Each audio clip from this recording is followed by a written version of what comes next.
Tonight's chilling tales were submitted by one of our viewers, a former military contractor who worked in the remote fields of post-war France. He claimed this event changed his life forever, and he's never been the same since. As with all our stories, we leave it up to you to decide what's real and what should have stayed buried. Turn down the lights, put on your headphones, and get ready for a story that lingers long after it ends. Story 1. The Watchtower Whispers.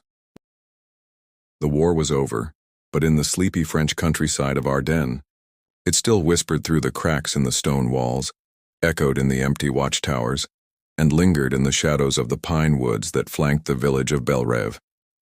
This is the story of Captain Elias Hart, a British veteran, and the horrors he witnessed not during the war, but after. Elias Hart was 38, tall, lean, and weary-eyed. He had served in the 3rd British Infantry Division during the Normandy landings and seen enough blood to fill a lifetime.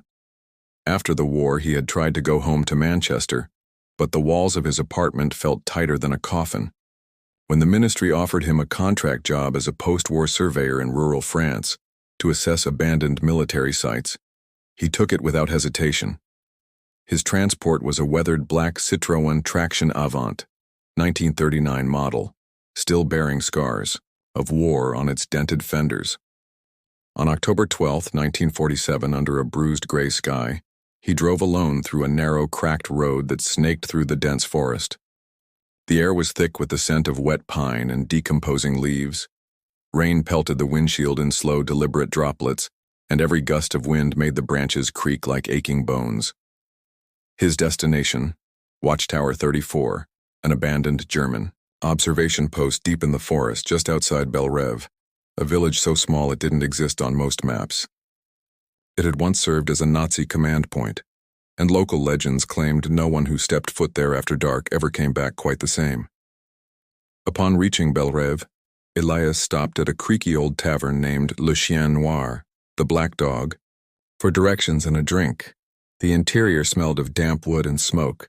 An old woman behind the counter, Madeleine Moreau, 62, widow of a resistance fighter, served him a glass of absinthe.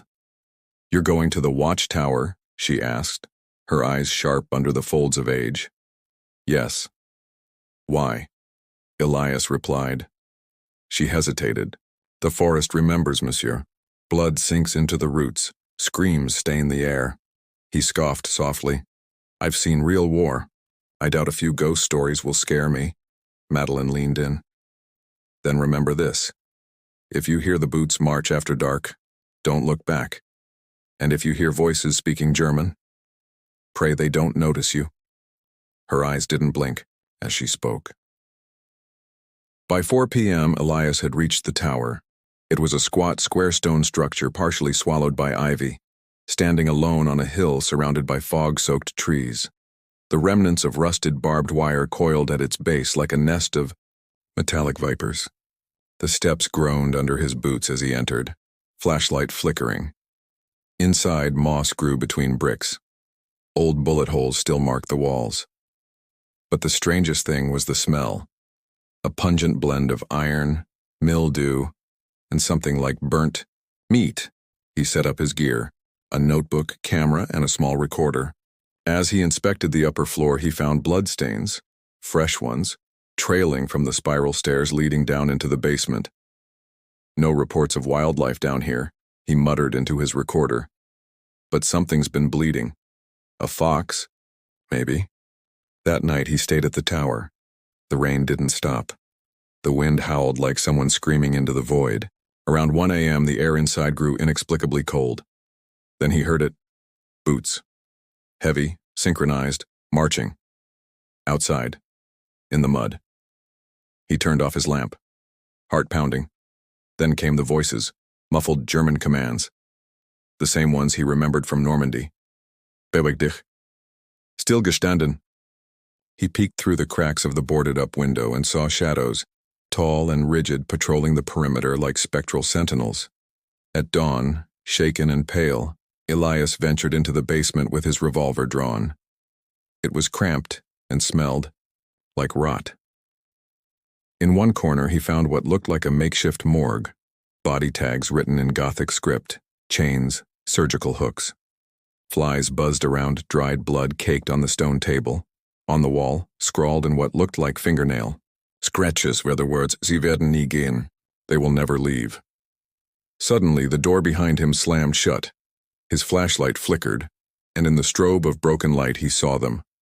5 figures, German soldiers, hollow eyes, faces half melted from fire or gas. One was missing a jaw.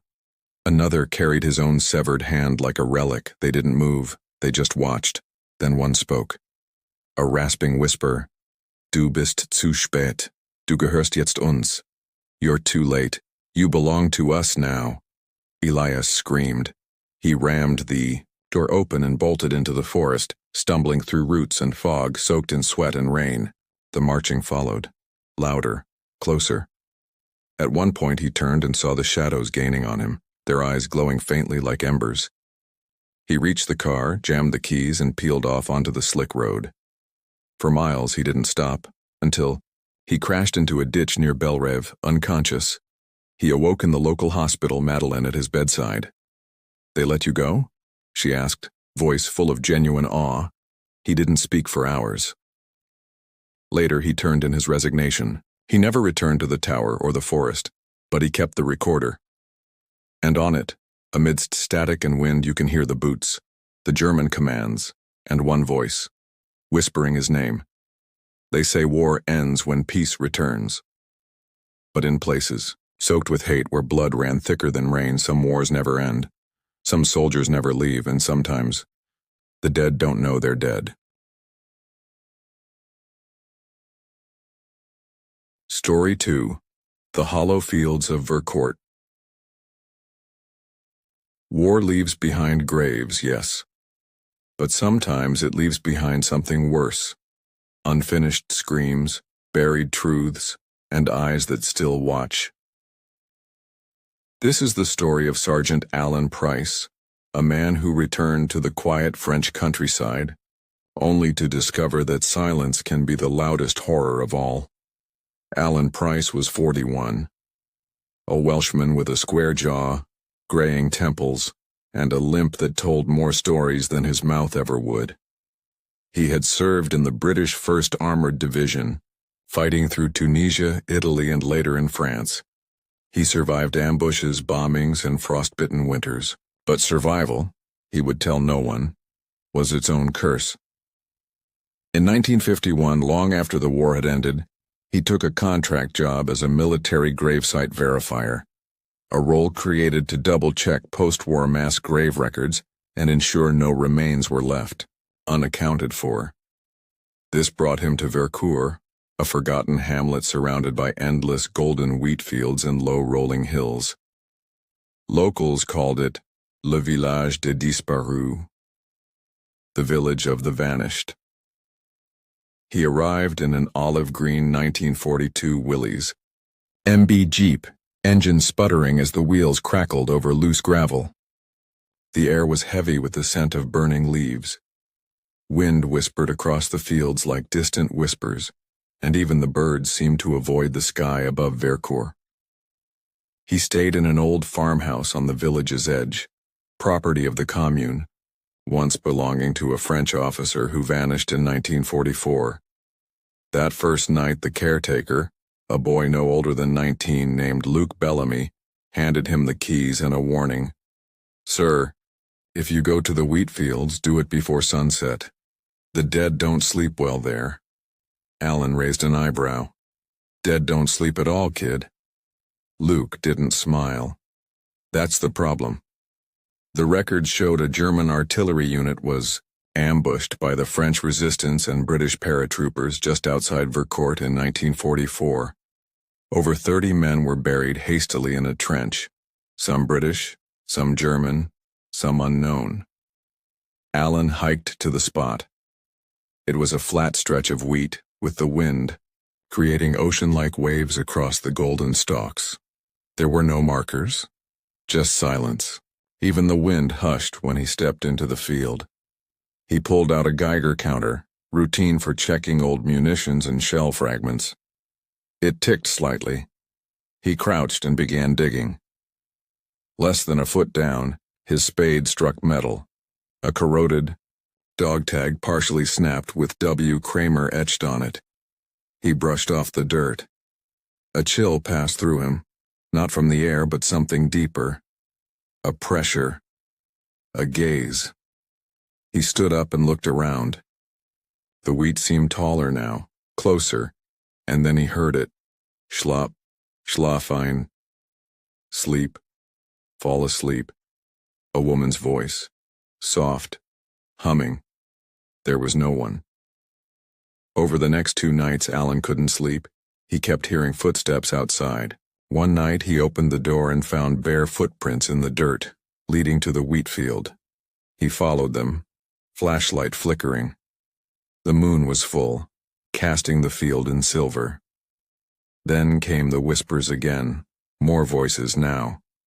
Some in English, some in German, one in Welsh. Get down. Hold the line. Verdammt, Brent. Alan. That stopped him cold. Alan. He turned. A figure stood in the wheat. Tall, thin, no face, wearing a burned-out British uniform. Steam rose from its shoulders. Its helmet was melted into its scalp. Alan whispered, "Tom?" Tommy Davis had been his best friend, burned alive in a fuel truck near Caen. Alan had never talked about it, never told the truth. He stepped back. The figure raised a hand pointing to the field. Suddenly, Alan saw them. Dozens of shapes, half buried, crawling, twitching beneath the wheat, as if the earth had grown lungs and regret. He ran. Back at the old farmhouse, Alan scoured through his old journal. One entry haunted him. Tommy said the fuel line was leaking. I told him we'd fix it after the convoy. We never made it. I never told his wife. That night, he wrote a letter to Mrs. Davis. Then, he packed his things, but before he could leave, Luke returned with a folder. You need to see this. It was an old German field report. It listed an unknown mass execution near Vercours. Not soldiers, civilians, resistance supporters, women, children, executed by retreating German forces, buried in the same wheat field. Alan's stomach twisted. They say one of the women, Luke whispered, was a Romani girl who cursed them as they shot her. Alan looked out the window. The field was swaying again, but there was no wind. He returned one last time, to finish what he started, to mark the grave properly. He placed a wooden cross at the edge of the field, said a prayer, apologized to Tom, to the civilians, to the war itself. Then something emerged from the field, a girl, barefoot, pale, maybe 16, eyes pitch black. Her voice echoed in layers. We remember you. You left us. But we remember. Alan fell to his knees. What do you want? To be seen. To be named. To be mourned. Behind her, the shapes rose from the earth. Not to attack, but to stand. In silence. In memory. Alan whispered all the names he knew. One by one. Tears falling. The figures slowly sank back into the wheat like fog. And then, the field went still. Alan returned home. He never spoke of Vercourt again. But every year, on October 4th, he sent an anonymous donation to a local French cemetery, with a note for the ones who never slept. Let them rest now. They say ghosts haunt places of death. But some places don't need ghosts. The ground itself remembers. The wheat whispers. And in Vercourt, the dead are never alone.